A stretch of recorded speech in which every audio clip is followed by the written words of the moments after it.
श्रीकांत साहेबरावजी देशमुख यांच्यावर भालेराव यांनी लिहिलेली ही कविता आपण आपल्या विवेचनाला प्रारंभ करूया. सर, मला अत्यंत नम्रपणे हा सगळा वाङ्मयीन प्रवास पाहिल्यानंतर आणि तुमच्या संदर्भातली ही अत्यंत खाजगी आणि वैयक्तिक नोंद, त्याच्यात गुलमंडीतल्या पोरींचा संदर्भ वगैरे आहे, तर ती वाचल्यानंतर मला तुमचं ते जे जगणं आहे कवी होण्यापूर्वीचं, तर ते जाणून घेण्याची उत्सुकता आहे.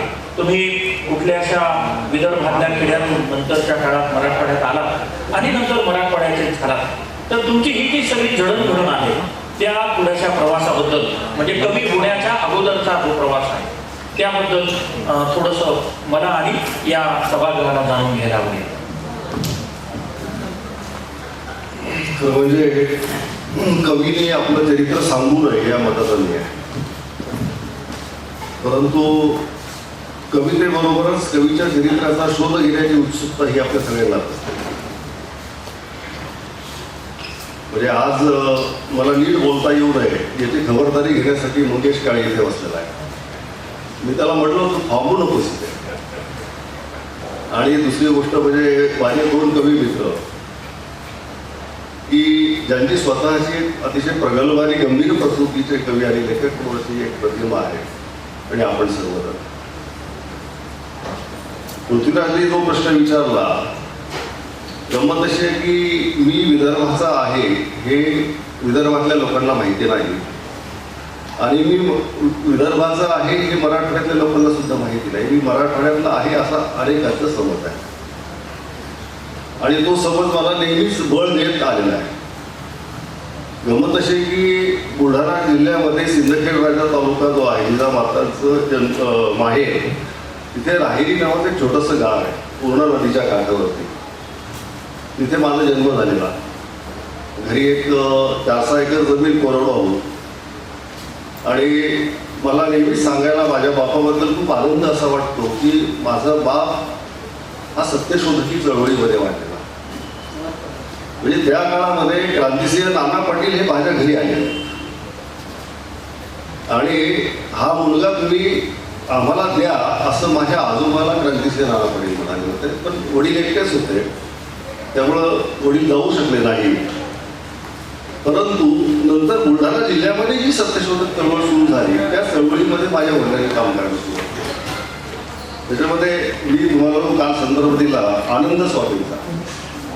आनंद स्वामी हे भांडसरांनाही माहिती असेल की बुलढाणा जिल्ह्यामध्ये क्रांतिसिंह नाना पाटील जे काम सातारा जिल्ह्यामध्ये करायचे ते काम अकोला आणि बुलढाणा या पट्ट्यामध्ये आनंद स्वामी करायचे आणि पंढरीनाथ पाटील करायचे. पंढरीनाथ पाटील हे महात्मा ज्योतिबा फुलेंचे पहिले चरित्रकार. याच्यामध्ये माझ्या वडिलांनी ते जे सत्यशोधकी जलसे असतात त्याच्यामध्ये पोवाडे म्हणण्याचं काम केलं आहे आणि ती पोवाड्याची वही मी अजूनही सांभाळून ठेवलेली आहे. ती वही 1942 सालची वही आहे. अतिशय जीर्ण झालेली वही. आता मी ती लॅमिनेट करून घेतली. त्याच्यामध्ये झाशीच्या राणीचा पोवाडा, शेतकऱ्याचा पोवाडा, भगतसिंगाचा पोवाडा, क्रांतिसिंह नाना पाटलांचा पोवाडा, असं हे सगळं एक सर्वसाधारण स्वरूप. पण याचा अर्थ वडील फार शिकलेले होते का नाही. प्रश्न असा असतो की मला जे काही बाळकडून मिळालं ते या पद्धतीचं आहे. आणि ही एक थोडीशी गंमत अशी आहे की माझ्याकडे जे काही ज्याला आपण साहित्याची जी की लागत नाही आहे मला ती माझ्या वडिलांकडनं झाली आहे. आज माझे वडील हे 100मध्ये प्रवेश केला आहे. त्यांनी जवळपास 25 वर्षापूर्वी त्यांना पॅरालिसिस झालेला होता, पण अजूनही त्यांच्या शेकडो कविता पाहिल्यात. क्रांतिसिंह नाना पाटलांचा पोवाडा अजून ते म्हणतात. एक फक्त छोटासा किस्सा मी तुम्हाला सांगेन. ज्यावेळेस त्यांना अर्धांगवायू झाला आणि जवळपास ते 21 दिवस कोमामध्ये होते आणि ज्या दिवशी ते कोमातून बाहेर आले त्या दिवशी मध्यरात्रीची गोष्ट. माझा भाऊ तिथे बसलेला तर मी तिथे नव्हतो. तर माझ्या वडिलांनी काय म्हणावं, क्रांतिसिंह नाना पाटलाचा पोवाडा म्हणायला सुरुवात केली अर्ध्या रात्री. नाना पाटील बंदीवान झाला, सातारचा होता तुरुंगाला, असा तो पोवाडा. मी त्यावेळेस बापूंना विचारलं की हे का नाही. म्हणे माझी स्मरणशक्ती शाबूत आहे की नाही हे तपासण्यासाठी मी हा पोवाडा म्हटला. म्हणजे ज्या माणसाला आपली स्मरणशक्ती नीट जाग्यावर आहे की नाही हे तपासण्यासाठी पोवाडा महत्वाचा वाटतो, अशी ही माझी परंपरा आहे. परंतु लौकिक अर्थाने वडिलांनी काही कमावलं म्हणजे जमीन वाढ केली नाही आणि अजूनही मला ते आठवत असतं आता अतिशय हा स्वतंत्र असा भाग आहे सगळं. दुसऱ्या बाजूला माझी आई म्हणजे पूर्णपणे निरक्ष, म्हणजे तिचं पैसे मोजण्याचं गणित काय होतं, 1 इसा 2 इसा 20 रुपयाला इसा या पद्धतीत. आणि अगदी शेवटपर्यंत तिने शेतामध्ये जाणं, अगदी गुरं राखणं, निंदण खुरपण, म्हणजे गडी माणसं जी कामं करतात तशा पद्धतीची कामं सगळी माझ्या आईने केली शेवटपर्यंत. आणि तिला कधीही अक्षरशः आलेलं नव्हतं. इथे 4थी पर्यंत मी शिकल्यानंतर मी किनगाव राजाला प्रभाकर हरकळ जे आपले अतिशय महत्त्वाचे कथाकार आहेत त्यांचं ते गाव, त्या ठिकाणी मी शिकायला गेलो. 10वी तिथे झाल्यानंतर चिखलीला मी 12वी केलं आणि नंतर जवळचं गाव म्हणून मी जालन्याला शिकायला आलो. तिथे डॉक्टर शिवाजीराव गोळकर जे नरद कुरुंदकरांचे मित्र होते, म्हणजे रिचर्डसी कलाविमानचा हा जो ग्रंथ आहे पहिला कुरुंदकरांचा, त्याचे सहलेखक हे शिवाजीराव गोळकर होते. त्यांनी मला खूप आधार दिला त्या काळामध्ये. म्हणजे गंमत अशी आहे की बऱ्याच जणांना विश्वास बसत नाही कारण माझं नाव देशमुख आहे. तर जालना ते राहिरी हे जवळपास 47 किलोमीटरचं अंतर आहे. तर तिथे जाण्यासाठी एसटी भाड्याला पैसे नसायचे म्हणून मी ते 47 किलोमीटर अंतर भाऊसाहेबांच्या मुलीची जी सायकल होती त्या सायकलवरती मी ते अंतर कापायचो, गावाकडे जायचो. परंतु हे सगळा जो संघर्षाचा कालखंड आहे आणि नंतर तिथून इकडे औरंगाबादला येणं. परंतु याच काळामध्ये साहित्य काय असतं हे शिकवणारी जी ती माणसं होती त्याच्यामधलं एक अतिशय महत्त्वाचं नाव मला घेतलं पाहिजे आणि ते म्हणजे प्रभाकर हरकळ. म्हणजे चांगले मित्र मिळणं ही आयुष्यामध्ये फार मोठी गोष्ट आहे. ज्या माणसाला चांगले मित्र मिळतात त्याचंच आयुष्य मी मिळू शकतो. म्हणजे कोसला नावाची कादंबरी आहे, धग आपण वाचली पाहिजे, इंधन आपण वाचली पाहिजे, ही जी सगळी माहिती आहे ही मला प्रभाकर हरकळ सांगायची. आणि शेषराव मोहितेला सुद्धा ही माहिती आहे की धग ही उद्धव शेळकेंची अतिशय उत्तम कादंबरी हे आम्हाला माहितीच नव्हतं. आणि म्हणून हा जो सगळा प्रवास आहे हा या पद्धतीचा आहे. म्हणून मराठवाड्याने मला जे काही दिलेलं आहे ते इतकं भरभरून दिलेलं आहे. म्हणजे अशी एक गंमत आहे की मी जर प्राध्यापक झालो नसतो किंवा नोकरीला लागलो नसतो तर मला कोणी सुद्धा पुढे दिली नसते. मराठवाडीच मला बायको दिली, मराठवाडीने सन्मान दिला, अशा अनेक गोष्टी आहेत. आणि या ही जी भूमी आहे मराठवाडा ही वेगळ्या अर्थाने मी एक माझी मातृभूमी म्हणून हिच्याकडे बघतो नेहमीच. कवीची किंवा लेखकाची जी लहानपणीची जडणघडण असते त्याचा एकूण प्रभाव त्याच्या एकूण कलाकृतीवरती आयुष्यभर पडत राहतो. ते श्रीकांत दादाच्या बोलण्यातून आणि त्यांच्या एकूण लेखनातून आपल्याला जाणवत राहतं. दादा, तुमचा पहिला कविता संग्रह बळीवंत हा 1997 साली प्रकाशित झाला आणि त्यापूर्वी तुम्ही साधारणतः 10-15 वर्ष म्हणजे 1980-85 पासून कविता लिहित होता. यामधल्या काही निवडक कवितांचं संकलन म्हणजे हा कविता संग्रह आहे. मला असं वाटतं की कविता पहिलं पुस्तक येण्याच्या आधीचा जो एक प्रवास राहतो तो फार महत्त्वाचा आणि त्याच्या एकूण कवितेची दिशा ठरवणारा असतो. तर या संदर्भाने मला तुम्हाला असं विचारायचं आहे की तुमची पहिली कविता, पहिली म्हणण्यापेक्षा आपण म्हणूया की कवितेची सुरुवात, ते पहिला कविता संग्रह घेण्यापर्यंतचा जो काय प्रवास होता त्याबद्दल जरा आम्हाला सांगा. मुळात अगदी 11वी-12वी पासून मी कविता लिहायला सुरुवात केली. पण त्या कविता कशा असायच्या, यशोसुतांच्या कविता समोर ठेवायच्या आणि त्याच्यासारखी कविता लिहायचा प्रयत्न करायचा, किंवा कवी बीनची कविता समोर ठेवायची आणि त्याच्यासारखी कविता लिहायचा प्रयत्न करायचा, महाराजांची कविता समोर ठेवायची तसं लिहायचा प्रयत्न करायचा, असा तो प्रवास. आणि मला असं वाटतं की प्रत्येक कवी लेखकांचे हा जो सुरुवातीचा कालखंड हा एक सर्वसाधारणपणे एक सारखाच असतो. आणि या काळामध्ये अशा मी कविता बऱ्याचशा लिहिल्या होत्या, त्याच्या जवळपास 3-4 वह्या माझ्या भरलेल्या आहेत. आणि मग आईवर कविता लिहायची, वडिलांवरती कविता लिहायची, शेतकऱ्यांवरती कविता लिहायची, कुठला तरी एक विषय घ्यायचा आणि कविता लिहायची, असा तो प्रकार असायचा. एकदा काय झालं की मी BA ला आल्यानंतर भाऊसाहेबांना, म्हणजे गोळकर सर, मी त्यांना भाऊसाहेब म्हणायचो, त्यांना मी ह्या कविता वाचायला दिल्या आणि त्यांनी वाचल्या. काही दिवसानंतर मी त्यांच्याकडे गेल्यानंतर ते म्हटलं की तुझ्या कविता वाचल्या मी, आता तू असं कर म्हणे, ह्या कविता हे जे कपाट आहे त्याच्यावर ठेवून दे म्हणे आणि याला हात लावायचा नाही आणि याच्या पुढे काय घ्यायचं नाही. मी यानंतर गंमत अशी की तिथे जालन्याला तळवलकर नावाचे एक प्राध्यापक होते, ते इंदिरा संतांचे जावई. त्यामुळे तुला जर चांगली कविता वाचायची असेल, चांगली पुस्तकं जर वाचायची असतील तर तू त्यांच्याकडे जाऊन बसत जा. तर इंदिराबाई बेळगाववरून अधूनमधून तिथे येत आणि ते बरीचशी चांगली पुस्तकं त्यांच्यासाठी घेऊन येत. त्यावेळेला रानातला कविता मला तळवलकरांनी वाचायला दिल्या, नारायण सुरे वाचायला दिला, ग्रेस वाचायला दिला. हे सगळं मला तळवलकरांकडनं मिळायचं. आणि चांगली कविता काय असू शकते बाबा, हे सगळं ही कविता वाचून आपण समजून घेऊ शकतो. आणि नेमकी आपली जी की पातळी आहे ती नेमकं कुठल्या स्तरापर्यंत आपलं आकलन आहे याही गोष्टी आपल्याला कळायला सुरू होते.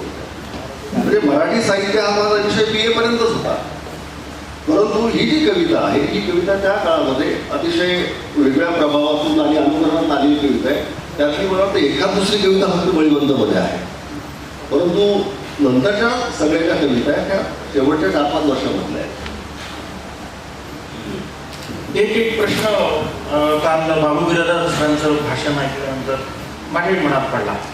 त्यांनी आपल्या भाषणामध्ये 4 प्रश्न मांडले आणि त्याचा शोध घेण्याचा प्रयत्न केलेला होता. म्हणजे तुम्ही लेखक आहात, तुम्ही सन्माननीय लेखक आहात, साहित्य अकादमी पुरस्कार प्राप्त लेखक आहात, तुम्ही कविता लिहिल्या, कादंबऱ्या लिहिल्या, ललित लेखन लिहिलं, वैचारिक लेखन केलं, असे सगळे वाङ्मय प्रकार देशमुख सर तुम्ही हाताळलेले आहेत. तर पुन्हा मी त्या बाबू बिरादार सरांच्या प्रश्नाकडे जातो. त्यांनी असं म्हटलं कालच्या आपल्या भाषणामध्ये की लेखकानं स्वतःला प्रश्न विचारला पाहिजे, ते मी का लिहितो. खरं तर लोकही अनेक विचारत असतात, लेखक विचारतो की नाही मला माहीत नाही, पण लोक विचारतात तुम्ही का लिहितात बाबा. तर मला तुम्हाला हाच प्रश्न विचारायचा आहे की आता तुम्ही माझ्या मागच्या अनेक वर्षांपासून लिहिता, निरनिराळे वाङ्मय प्रकार त्याच्यामध्ये लिहिता आणि तुम्ही चांगले अधिकारी होता. तुम्ही काय म्हणतात, तुमच्या दारावरती दररोज राजकारणी लोक येऊन उभे राहत असत आणि ते तुम्हाला हात जोडून विनंती करत असत त्यांचं काम करण्याची. तर एवढी सगळी प्रसिद्धी असताना, एवढं सगळं चांगलं चाललेलं असताना का लिहावं वाटतं तुम्हाला, का लिहिता तुम्ही? तुला असं आहे की मला सतत वाटत आलेलं आहे की माझ्यामधलं जे काही विस्थापन आहे त्याचा शोध मी घेतला पाहिजे. ही कुठेतरी ही एक अस्वस्थता आहे, सतत काहीतरी बोचणार आपल्या भोवताला. एक माझा समकार आहे की जो काहीतरी सतत माझ्या अंगावरती जाऊन येत आहे आणि अशा काळामध्ये आपण शांत राहू नये. म्हणजे अभिव्यक्त होणं ही माझी गरज आहे. जसं जेवण करणं ही माझी गरज आहे, त्याच पद्धतीने कविता लिहिणं ही माझी गरज आहे. म्हणजे बळीवंत आम्ही ढेकळांचे जसं मातीचा वास अंगोपांगी असं लिहित असताना माझ्यासमोर जो काही समूह आहे, ज्या समूहातून मी आलेला आहे, ज्याचा प्रतिनिधी मी आहे, मी त्यांच्याबद्दल बोललो पाहिजे.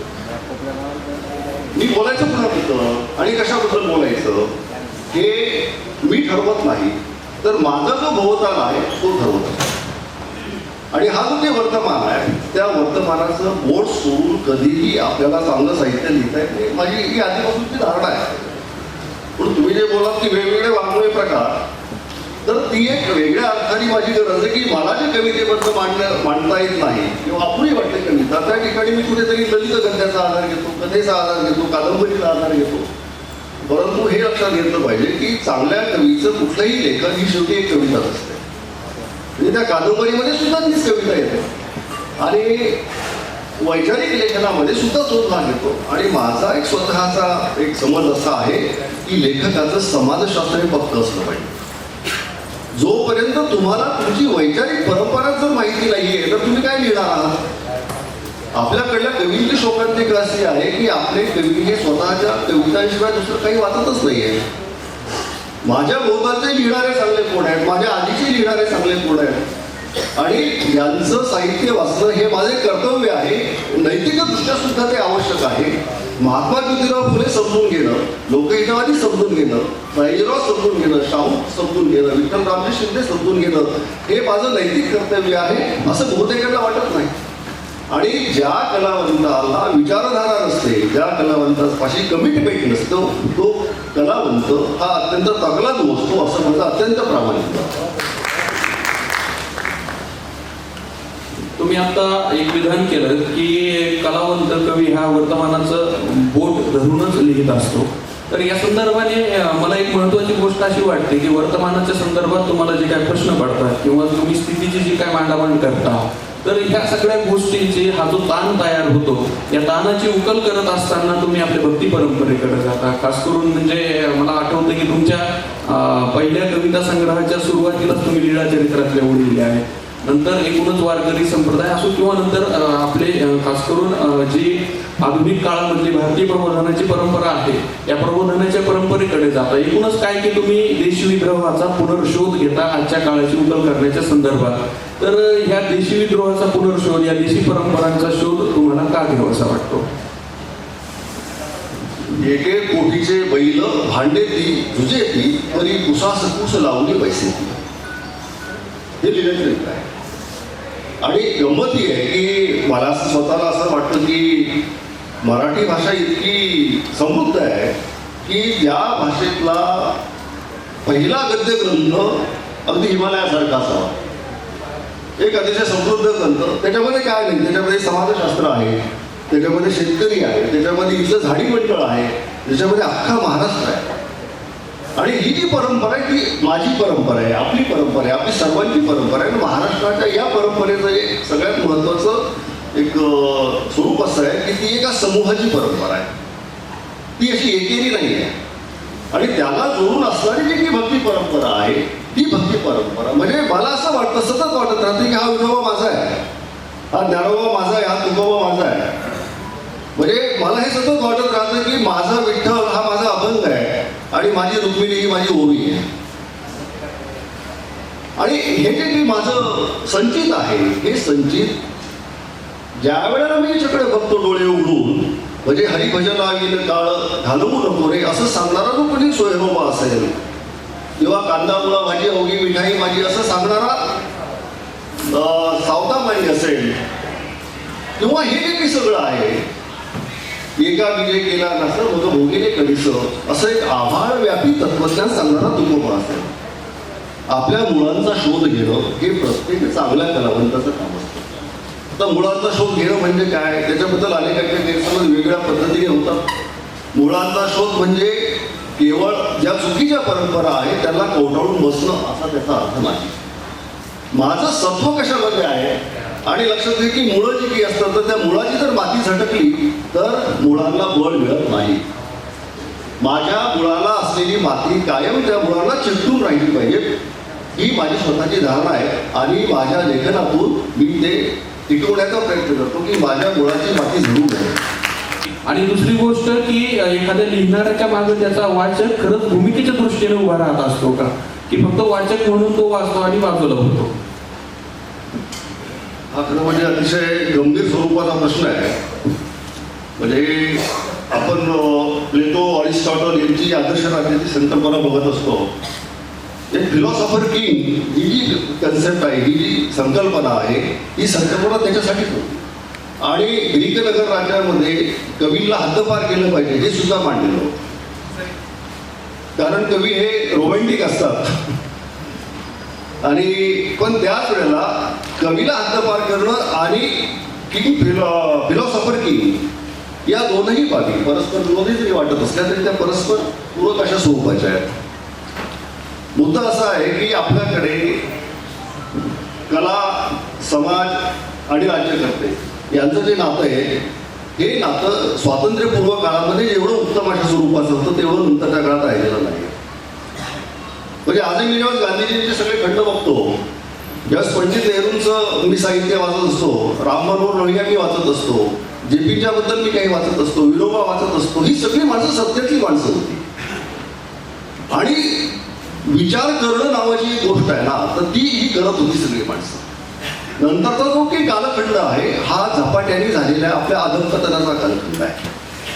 म्हणजे नंतरच्या काळामध्ये यशवंतराव चव्हाणांसारखा एखादा माणूस दिसतो आपल्याला की जो कधीतरी असं म्हणत असतो सह्याद्रीच्या वाऱ्यांमध्ये की या देशामधला 2 एकर शेती असणारा शेतकरी जोपर्यंत सुखात राहणार नाही तोपर्यंत या देशाला समृद्धी येणार नाही. परंतु याच यशवंतराव चव्हाणांच्या या महाराष्ट्रामध्ये सगळ्यात मोठ्या आत्महत्या नंतरच्या काळामध्ये घडत गेल्या. आणि राजकीय सत्ता नावाची जी गोष्ट आहे ती सतत कलावंतांचा वापर आपल्यासाठी करणे याच्यामध्ये एक्सपर्ट राहताना आहे. आणि कलावंतांना सुद्धा तसं काही सोय सुटत नाही. म्हणजे कलावंतांना काय वाटतं की कुठेतरी आपण MLC व्हावं, कुठल्या तरी कमिट्यांवरती जावं, अमके पुरस्कार मिळावेत, अमक्या मंडळावरती आपली वर्णी लागावी. गंमत अशी की कलावंतांनी लाचार असू नये. कलेचं अस्तित्व हे सार्वभौम आहे, लक्षात घ्या. कला ही सार्वभौम आहे की या महाराष्ट्रामध्ये मुख्यमंत्री अनेक होत जातील, परंतु भालचंद्र नेमाडे एकच असतो. या महाराष्ट्रामध्ये एक मुख्यमंत्री जाईल, दुसरा येईल, तिसरा येईल, परंतु तुकाराम हा एकच असतो, महात्मा ज्योतिबा फुले एकच असतो. आणि तो का त्याच्या नावाने ओळखला जात असतो, लक्षात घ्या. यशवंतराव आपल्यासाठी प्रिय काय, मुख्यमंत्री म्हणून नाही फक्त, तर एक विचार करणारा सत्ताकारणी कसा असू शकतो, एक सुसंस्कृत राजकारणाचं मूर्तिमंत प्रतीक म्हणून आम्ही यशवंतरावांकडे बघतो. आणि हा जो यशवंतराव आहे तो मला माझा वाटतो. याचं कारण असं आहे की तो कृष्णा काठाबद्दल बोलत असतो, तो इथल्या सामान्य माणसांबद्दल बोलत असतो, जो कुठेतरी चंद्रभागेचं ते पाणी अडवत असताना त्या ठिकाणी सांगत असतो की माया माऊली मला माफ कर, तुला आम्ही अडवतो इथे, तुझ्या काठावरती पंढरपूरला विठ्ठलाचं मंदिर आहे. ही जी संवेदना आहे, ही अपार अशा स्वरूपाची संवेदना आहे, ती राज्यकर्त्यांकडे आहे का? म्हणजे अलीकडच्या काळामध्ये राजकारणाचं जे स्वरूप आहे, मराठीमध्ये राजकीय स्वरूपाच्या कादंबऱ्या खूप आल्या. अगदी अरुण साधूंच्या मुंबई दिनांक याच्यापासनं पठारेंच्या ताम्रपटपर्यंत हे सगळं लेखन आहे. म्हणजे ही जी एक अतिशय निसवलेली व्यवस्था ज्याला म्हणता येईल, निबर अशा स्वरूपाची व्यवस्था किंवा गेंड्याच्या कातडीची व्यवस्था आहे, ही ती व्यवस्था अतिशय जवळून पाहिलेली आहे. म्हणजे मला वेगळ्या पद्धतीने धमक्या देणारे लोक मी स्वतः पाहिलेले आहेत. म्हणजे माझ्या पिढीजातमध्ये मी जे काही सगळं मांडलेलं ते या पद्धतीचं आहे. गेल्या 100 वर्षाचा तो सगळा कालखंड आहे. इथल्या सहकार्याने काय दिलं, या इथल्या सहकार्याने माणसाला चेहरा दिला का? अहो, एक साखर कारखाना असतो, तो साखर कारखाना म्हणजे त्या भागाचं पूर्ण परिवर्तन तिथे घडून येतं. तिथे काय काय होत नाही त्या काळामध्ये. छोटे छोटे उद्योग येतात, शेतकरी ऊस एक आश्वासक पीक म्हणून ऊसाकडे वळतो. त्या ठिकाणी अनेक बदल, सांस्कृतिक स्वरूपाचे बदल, भौतिक स्वरूपाचे बदल त्या ठिकाणी होतात. परंतु हे साखर कारखाने नंतर कसे बुडतात हे स्वतः मी माझ्या डोळ्यांनी पाहिले. अनेक कारखान्यांचा औसायक म्हणून प्रशासक म्हणून मी काम केलेलं आहे. आणि ती कारखाने कसे बुडलेले आहेत, सुटलेल्या कशा बुडलेल्या आहेत, ते सगळं मी जाऊन पाहिलेलं आहे. म्हणून कलावंतांनी परस्वाधीन असता कामा नये. सत्ताधाऱ्यांना आणि सत्तेला लाथ मारण्याची क्षमता ही कलावंताजवळ असली पाहिजे.